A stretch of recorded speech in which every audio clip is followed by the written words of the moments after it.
तो भैया ये तो इन्होंने लर्निंग आउटकम्स दिए हुए हैं। फिर इन्होंने अपना एक डायग्राम बनाया और नो डाउट वो डायग्राम यही समझ सकते हैं जिनको ये चैप्टर आता हो। हम तो शुरू करेंगे यहाँ से, मीनिंग ऑफ कंसाइनमेंट अकाउंट, ताकि बच्चा सीधे ही किसी फॉर्मेट में या जर्नल एंट्रियों में ना डाल दिया जाए, पहले उसे थोड़ा यार मीनिंग तो पता चले। कहता है to consign means to send. कहता है कंसाइन का मतलब होता है भेजना। In accounting, the term accounting consignment accounts relate to the account dealing with the situation where one person or firm, मतलब कि इंडिविजुअल भी हो सकता है, फर्म भी हो सकती है, send goods to another person or firm, मतलब कि जिस रिसीवर और sender can be a person और a firm on the basis that the goods will be sold on the behalf or at the risk of former. Farmer मतलब क्या होता है? पहले वाला। पहले वाला कौन था? सेंडर। कहते ये गुड्स इस शर्त पे भेजे जाएंगे कि भाई ये गुड्स भेजने वाले के बिहाफ पे और रिस्क पे बेचे जाएंगे। मतलब अगर ना बिके तो माल वापस भेजने वाले का रिस्क बना रहेगा पूरा। This the following should be noted carefully. अब इसको आराम आराम से पढ़ते हैं कि इसमें कैसा होता काम। The party which sends the goods, consignor is called principal, उसे हम प्रिंसिपल भी कहते हैं। Party to whom the goods are sent, उसे कंसाइनी या एजेंट कहते हैं।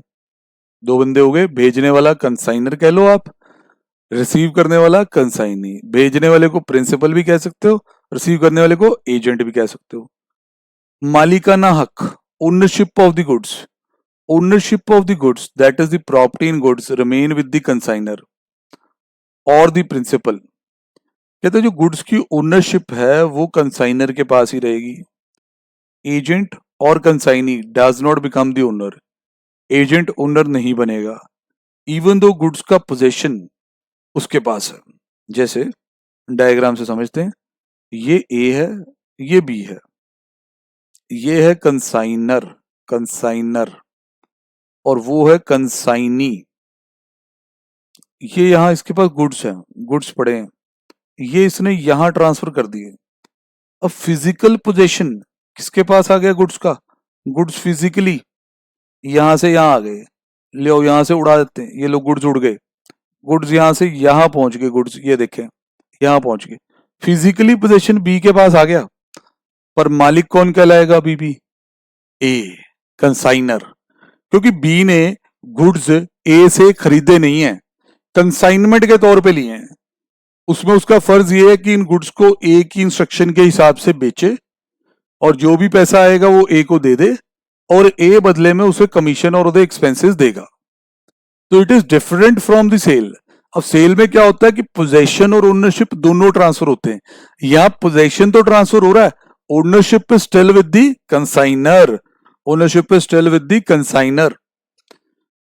ऑन सेल कहता अगर सेल हो गए the buyer will become the owner, मतलब कि अगर ये हमारा बी आगे इन्हें बेच देता है किसी सी को, then it is over, the A will not be the owner. फिर आगे के लिए ओनर कौन बन जाएगा? सी। इस तरीके से काम चलेगा जी। कंसाइनमेंट पे कोई शक तो नहीं आपको? देन कहता है consignor does not send an invoice to the consignee. Sir bill कैसे बनाएगा? क्योंकि जो consignor to consignee movement of goods हुई है वो कोई सेल तो है ही नहीं है, समझे? माल थोड़ा ना बेचा कि उसको बिल भेज दूं।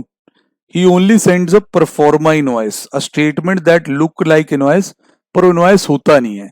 इसको प्रैक्टिस में हम डिलीवरी चलान भी कहते हैं। बिल नहीं भेजेंगे, कहता है डिलीवरी चलान भेज देंगे। देखने में वो बिल जैसा ही लगता है, उसमें भी सारा माल लिखा रहता है कि कौन सी आइटम कितनी भेजी है। The object of proforma invoice is only to convey the info to consignee regarding the particular of the good sent. ये तो परफॉर्मा इनवॉइस इसलिए भेजा जाता है ताकि भाई हम अब कंसाइनी को कम से कम ये तो बता दें कि भेज क्या रहे हैं, कहीं लिखत में भी तो आना चाहिए ना कि ये माल भेजा। यूजुअली, और सुनते जाएं, कंसाइनी क्या करेगा? Usually consignee recover from consignor all expenses incurred by him on consignment. This however can be changed by the agreement between the two parties. अब वो कह रहा है कंसाइनी का जो भी खर्चा होगा इस कंसाइनमेंट को बेचने में, हैंडल करने में, उसको सारा का सारा खर्चा रिकवर करना है किससे? कंसाइनर से। बाकी लिखा जा रहा है कि भाई इस चीज को बदला भी जा सकता है बाय द एग्रीमेंट। क्योंकि कई बार अगर कंसाइनर कह दे कि हम ना आपको थोड़ा कमीशन जो है 5% होता है, उधर बजाय 7% दे देते हैं, अब खर्चे सारे आप ही देख लो, खर्चे के लिए अलग से नहीं देंगे। ऐसा भी बेटा प्रैक्टिकल लाइफ की कंसाइनमेंट में बहुत बार होता है। Then it is usual for consignee, consignee के लिए जरूरी है to give an advance to consignor in the form of cash और बिल ऑफ एक्सचेंज। अब देखिए, आप ए हैं, आपने अपना लाखों रुपए का सामान बी को दे दिया है। अब चाहे सेल नहीं है, आपने उसे कहा भाई सेल कर, तेरे मार्केटिंग स्किल अच्छे हैं, तेरी नेटवर्किंग अच्छी है, तेरी दुकान बड़ी मौके की है, तू बेच लेगा, बेच के पैसे मुझे दियो। पर अंदर से हमें डर तो होता है ना, जब अपना लाखों रुपए का सामान हम किसी को दे रहे हैं, तो हम उसे ये कह सकते हैं भाई सामान 5 लाख रुपए का है और बेच के तो 7-8 लाख रुपए आएंगे आराम से, तो तुम ऐसा करो 2 लाख रुपए जमा करवा दो, तो हम माल बेचते हैं। It is kind of security, you will ask for advance. ये वो कह रहा है, कह रहे it is usual for consignee, कहता है ये आम है कंसाइनी के लिए कि उसे एडवांस देना पड़ता है कंसाइनर को, कैश की फॉर्म में भी हो सकता है, बीआर की फॉर्म में भी हो सकता है। It is adjusted against sale proceeds of the goods, कहने का मतलब बाद में जब कंसाइनी आपका माल बेच देगा तो वो आपको फिर अब पूरे पैसे नहीं देगा, हो गया कुछ पहले एडवांस आ चुका है। अब कमीशन जिसकी बात मैं बहुत देर से कर रहा था, for his work consignee receives a commission calculated on the basis of gross sale, कहते जो आप सेल करोगे उस पर आपको मिलेगी कमीशन, जो भी सेल करोगे उस पर एक परसेंटेज मिलेगी। For ordinary commission consignee is not responsible for any bad debts that may arise. देखो इसमें ना 3 तरह की कमीशन की बात होगी, एक तो नॉर्मल कमीशन आएगी, फिर आएगी एक ओवरराइडिंग कमीशन, एक आएगी डेल क्रेडिट कमीशन। लाइक आप इसको ऐसे प्रैक्टिकली समझो, मैं इधर पढ़ाता हूँ, ये ए है, ये बी है, बी ने ए के गुड सेल करवा दिए 15 लाख में। ए ने कहा बहुत बढ़िया बेटा, बहुत बढ़िया, आपको कमीशन बोली थी हमने 5%, यस सर, आपको इधर 5% 75,000 रुपया मिल जाएगा। पर मान लीजिए इसमें से कुछ क्रेडिट सेल करवाई है बी ने। क्रेडिट सेल का मतलब समझते हैं ना, उधार पे, अभी पैसा आया नहीं है, कल को पैसा आते आते बैड डेट्स भी होगा, मतलब कुछ लोग इसमें बदमाश निकलेंगे जो पैसे देंगे नहीं हमारे, तो बैड डेट का नुकसान किसका होगा? बैड डेट्स किसके लिए नुकसान पैदा करेंगे? सर ए के लिए, माल तो एक ही बेचा, पर बेचा किसने था? एजेंट ने। तो अब ये लाइन जोड़ो जो ये समझा रहा है। फॉर ऑर्डिनरी कमीशन, कहता अगर आप आम कमीशन ही देंगे सिर्फ, तो consignee is not responsible for any bad debts that may arise. तो इससे नुकसान क्या होता? कंसाइनी 15 लाख की सेल करके अपनी कमीशन लेकर निकल गया, अब बाद में उसमें 2 लाख के बैड डेट्स ही हो जाए तो आप तो लूट गए, कई बार इतना मार्जिन नहीं होगा आपका। और इससे कंसाइनी के मन में क्या आएगा कि माल बेचो, माल बेचो, अपना क्या आता पैसा नहीं आता, अपने को क्या अपनी कमीशन आ रही है, ये एटीट्यूड डेवलप हो जाएगा उसका। समझ पा रहे हो? उसके मन में इस तरह के विचार आ जाएंगे कि यार मेरी तो कमीशन आ ही जाती है, चाहे पैसा आए चाहे ना आए। अब इस चीज को रोकने के लिए एक चीज बनाएगी जिसका नाम है डेल क्रेडिट कमीशन।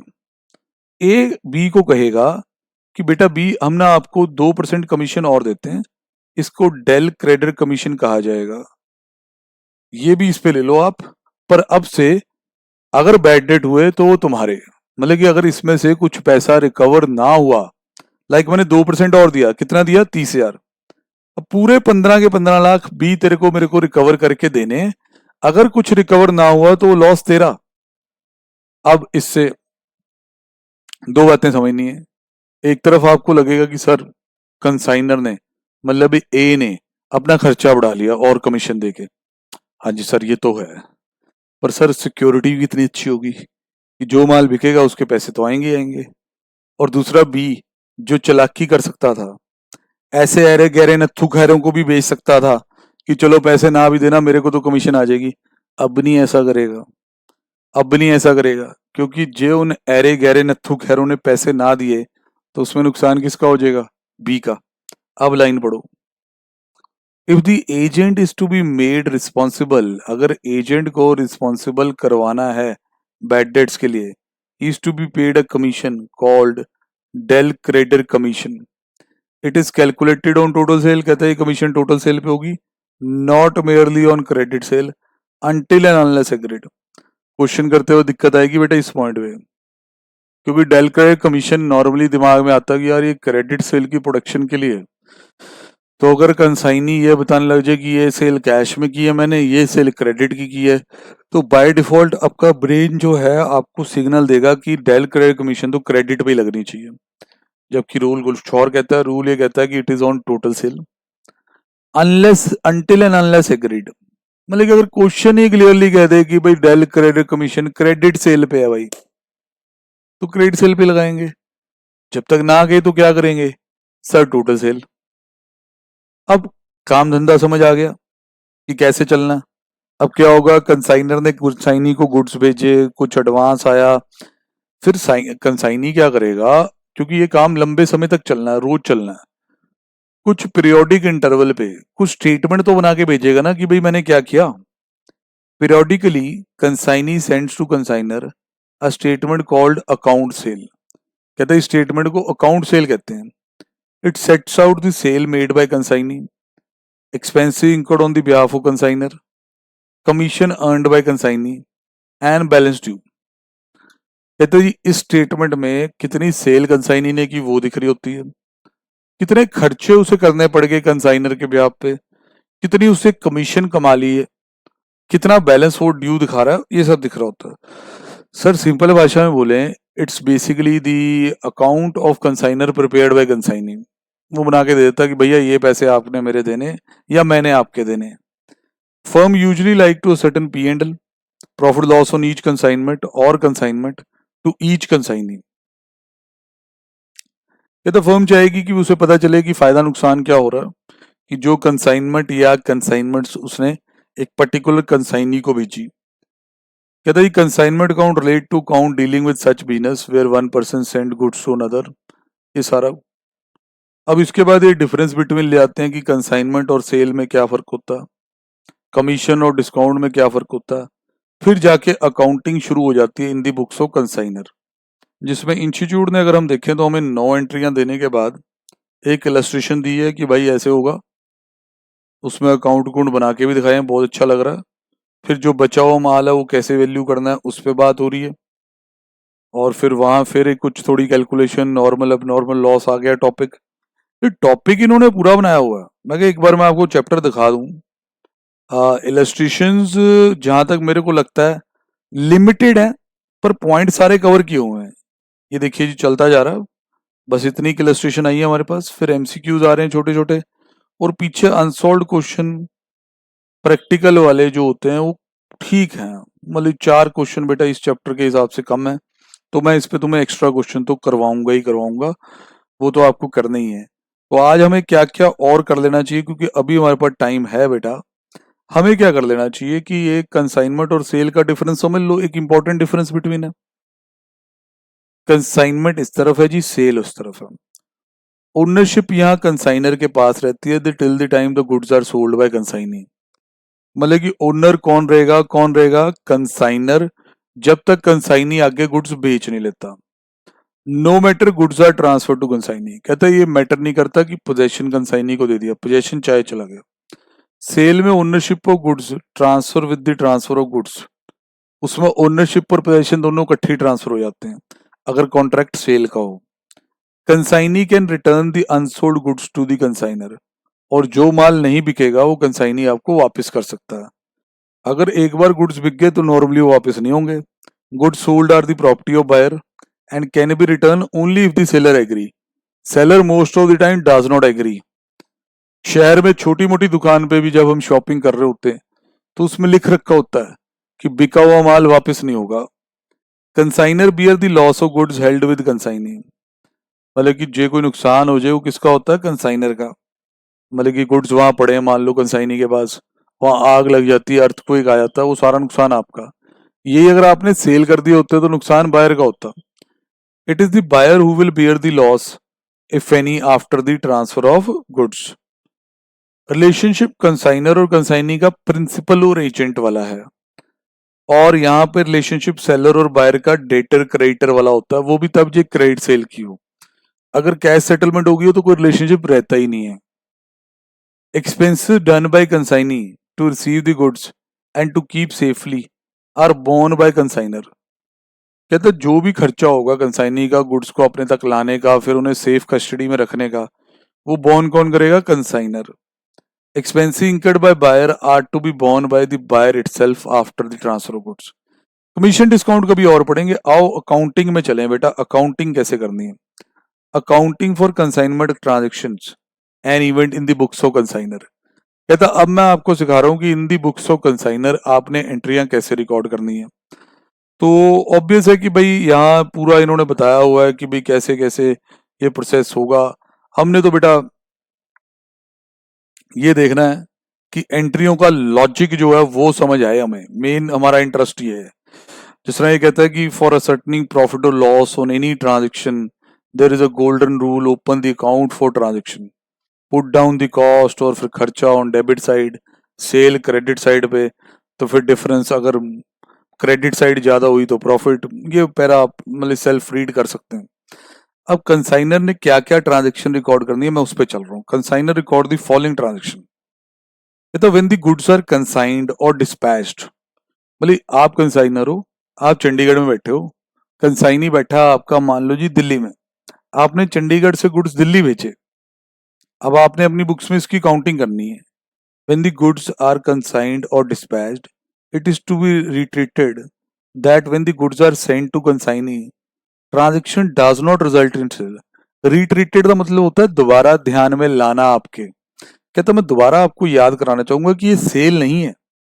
मतलब जब कंसाइनर कंसाइनी को गुड्स भेज रहा है, it is not a contract of sale which is entered into. ये कंसाइनमेंट की मूवमेंट है सिर्फ। Only the possession of goods changes, ownership अभी भी कंसाइनर की है। इसलिए हम पर्सनल अकाउंट ऑफ कंसाइनी को यहां डेबिट नहीं कर पाएंगे।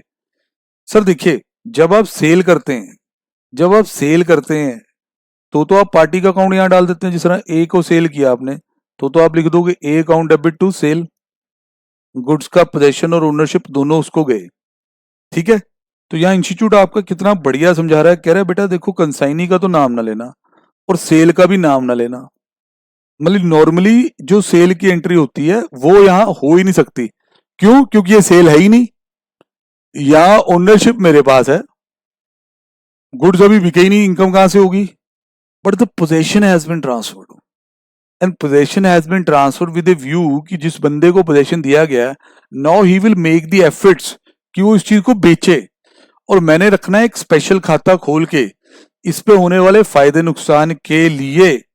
तो मैंने क्या करना है, एक नया खाता खोल लेना बेटा, कंसाइनमेंट अकाउंट। कंसाइनमेंट अकाउंट, अब ये से टू स्टार्ट ट्रेडिंग का मतलब क्या होता है? जैसे आपने भेजा मान लो रमेश को goods on consignment, consignment to Ramesh account debit to goods sent on consignment account. लिखो बेटा, कॉपी पे लिखो जरा, लिखो जी entries, journal entries in the books of, क्योंकि ये यहां से देख के नहीं बात बनेगी। Journal entries in the books of consignor, journal entries in the books of consignor. Consignor word नया नया आपके लिए, अभी ब्रैकेट में लिखो गुड्स भेजने वाला। कंसाइनर कौन है? गुड्स को भेजने वाला। नंबर 1 एंट्री लिखो, entry for goods sent, entry for goods sent to consignee. मतलब कि जब आप अपने कंसाइनी को गुड्स भेजेंगे तो in the books of consignor आपको क्या एंट्री करनी है? Sir entry will be very simple, consignment account debit, अभी आप ऐसे ही लिखेंगे consignment account debit to goods, आप पूरा लिखेंगे सेंट ऑन कंसाइनमेंट अकाउंट। ये देखिए कुछ इस प्रकार से, to goods sent on consignment account. मान लीजिए वैल्यू 10 लाख की है, तो डेबिट क्रेडिट में 10 लाख रुपए डाल दिए। ये होगी जी गुड्स को भेजने की एंट्री।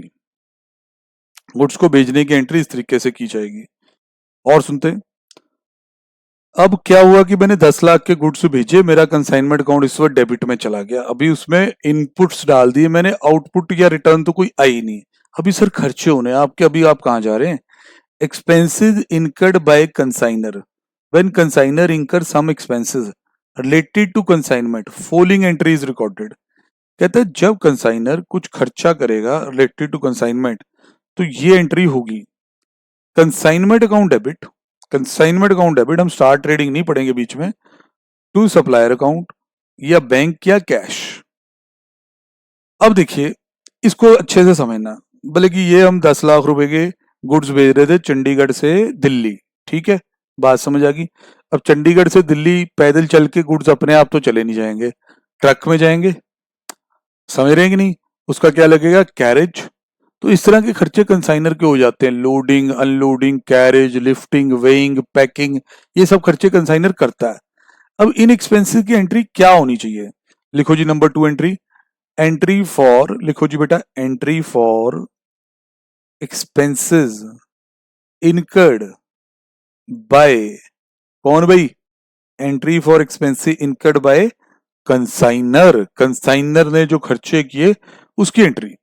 सर वैसे तो एंट्री दे रखी है consignment account debit to bank cash या टू सप्लायर, अगर उधार लिया इसमें तो, पर लॉजिक क्या है, अगर आप कंसाइनर हैं और आपका खर्चा हो रहा है तो खर्चे की एंट्री तो ये होती है, रिस्पेक्टिव एक्सपेंस अकाउंट डेबिट, मान लो चेक से पेमेंट की, वॉलेट से पेमेंट की, expense account debit to bank, wallet का मतलब ई वॉलेट सा, जैसे गूगल पे, पेटीएम, ये सब, तो ये एंट्री होगी। माया दे दी, कैश हो जाएगा, उधार ले लिया तो जो सप्लायर होगा उसका नाम आ जाएगा। एक्सपेंस पे करने की एंट्री तो ये होती है। मान लो मैंने कंसाइनमेंट में भी यही कॉन्सेप्ट रखा कि मैंने एक्सपेंस पे किया फ्रेट 15,000, मैंने ये एंट्री डाल दी, एक्सपेंस अकाउंट डेबिट 15,000। अब ये एक्सपेंस आपने किस लिए पे किया है, जो 15,000 का एक्सपेंस पे किया वो किस लिए पे किया है, सर ताकि गुड्स आपके कंसाइनमेंट पे पहुंच जाए, अपने सही डेस्टिनेशन में पहुंच जाए। अभी आपका एक अकाउंट बनना शुरू हुआ हुआ, कौन सा अकाउंट बनना शुरू हुआ, sir in the books of consignor we are preparing consignment account, ऐसे शॉर्ट में रखूंगा, ज्यादा नहीं लिख रहा। उसमें एक एंट्री गई, to good sent on consignment, कितने की, सर 10 लाख की, ठीक है, 15,000 का खर्चा ये हो रखा है गुड्स को वहां पहुंचाने का। तो अगर आपका ऑब्जेक्टिव ये है कि आप कंसाइनमेंट अकाउंट बना के प्रॉफिट लॉस जो हुआ है वो पता करना चाहते हैं, तो क्या ये खर्चा कंसाइनमेंट अकाउंट में डेबिट में आना चाहिए, यस सर, ये भी कंसाइनमेंट का ही खर्चा है, ये भी वहां आना चाहिए। तो ये एंट्री हो जाती है आपसे, तो एक एंट्री और करोगे, यस सर कर लेंगे। सर एंट्री पता क्या करना, इस खर्चे को कंसाइनमेंट अकाउंट में ट्रांसफर कर देना।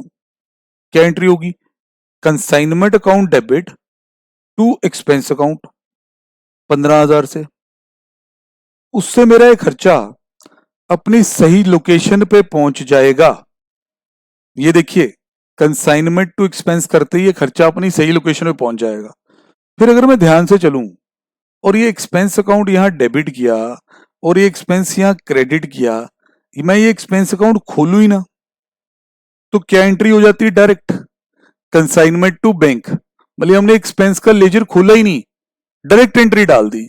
दो की एक बेटा, दो की एक कहते हैं इसे, एक्सपेंस पहली एंट्री में डेबिट हो रहा था, दूसरी एंट्री में क्या हो रहा था, क्रेडिट। तो हमने ना ही एक्सपेंस को डेबिट करने दिया ना ही क्रेडिट करने दिया, दो जो न्यूट्रल अकाउंट थे, बाकी के जो बचे हुए अकाउंट थे जो सेट ऑफ नहीं हो रहे थे आपस में, कौन कौन से थे, कंसाइनमेंट और बैंक। इंस्टीट्यूट ने ऐसे समझाई है एंट्री आपको, बाकी इंस्टीट्यूट बहुत अच्छा मॉड्यूल बनाता है, हम लोग कदर नहीं करते, बात लग गया, नीचे उसने कारण भी दिया, unlike the normal practice to debit the expense account first and then transferring to P&L, expenses are directly debit to consignment. कहते हैं जो नॉर्मल बिजनेस होता है हमारा, कंसाइनमेंट वाला नहीं, जो नॉर्मल बिजनेस होता है, ट्रेडिंग जब हम करते हैं, मैन्युफैक्चरिंग करते हैं, तो हम एक्सपेंसेस को पहले डेबिट करते हैं ऐसे, फिर उन्हें टाइम आने पे P&L पे ट्रांसफर करते हैं। कहता वो नहीं हमने किया, हमने डायरेक्टली एंट्री किसमें डाल दी, कंसाइनमेंट। तो दोबारा मेरी बात से अच्छे से हो जाओ, ये खर्चा किसका था, सर ये खर्चा कंसाइनर का था, किसकी बुक्स का था, कंसाइनर का। तो उसने एंट्री की फ्रेट पे करने की, तो एंट्री ऐसे भी कर सकता था, expense to bank, expense to bank, फिर उसे अगली एंट्री करनी पड़ती, क्या एंट्री करता, sir consignment to expense, consignment to expense. ये सब करने की जरूरत नहीं है, ये सब करने की जरूरत नहीं है, आपका इंस्टीट्यूट कहता है आप डायरेक्टली एंट्री क्या करेंगे, consignment account debit to bank ऐसे कंसाइनमेंट टू बैंक लॉजिक इतना अच्छा नहीं आता, वो बेकार लोग कहते रहते हैं डेबिट पे कर दो खर्चा, डेबिट में लिख दो। नहीं नहीं, वो कंसाइनमेंट टू बैंक जो हो रहा है वो दो एंट्रियों का सेट ऑफ है, मतलब कि दो की एक, पहली एंट्री ये, दूसरी एंट्री ये, अब इन दोनों की एक बना दो तो एंट्री क्या बनती है, कंसाइनमेंट टू बैंक। यहां तक समझ में आ गया बेटा? परफेक्टली समझ में आ गया? देख लो अच्छे से, एंट्री की मेकिंग खुद भी करके देखो। तो ये दो एंट्रियां मैंने यहां देख ली हैं, एक एंट्री में और देखता हूं जी अभी। अब कह रहे हैं जब एडवांस मिलेगा कंसाइनी से, याद रखें, आप बार बार अपने आप को याद करवाते रहे, F5 करते रहे, रिफ्रेश करते रहे अपने दिमाग को। कंप्यूटर पे होता है ना F5, वो करते रहो अपने दिमाग का कि क्या करना क्या है, कि आप किसकी बुक्स में हो। सर हम कंसाइनर की बुक्स में हैं, हम अकाउंटिंग सीख रहे हैं, किसकी बुक्स की, कंसाइनर की। अब कुछ एडवांस आया उसे कंसाइनी से, पैसा आया, बैंक अकाउंट डेबिट या कैश अकाउंट डेबिट, किसने दिया पैसा, कंसाइनी ने। कौन सा अकाउंट है कंसाइनी, पर्सनल, तो क्रेडिट दी गिवर, बैंक अकाउंट डेबिट या कैश अकाउंट डेबिट, क्रेडिट दी कंसाइनी अकाउंट। तो this is the new account. मतलब हमारी बुक में कंसाइनमेंट अकाउंट तो खुल ही गया था, यहां मैं एक्सपेंस की एंट्री भी डाल देता हूं, 15,000 मान लू वैसे ही। अब हमारी बुक्स में कंसाइनी अकाउंट भी खुल गया है, मतलब अब हमारी बुक्स में कंसाइनी भाई साहब भी आ गए हैं। अगर उन्होंने हमें 2 लाख रुपए एडवांस दे दिए हैं तो बाय बैंक 2 लाख रुपए यहां दिखाई देने शुरू हो जाएंगे, जो कि बहुत बहुत आसान और इजी आप लोगों को लगना चाहिए। ठीक है जी, तो अभी तक की ये 3 एंट्री हम रखेंगे, कल और आगे बढ़ाएंगे जी इस चर्चा को। कंसाइनमेंट का प्रैक्टिकल चैप्टर अब आपका शुरू हो चुका है, तो पहले मॉड्यूल करेंगे फिर एक्स्ट्रा क्वेश्चंस करेंगे। ठीक है बेटा जी, कल मिलते हैं। ओके बेटा, बाय बाय।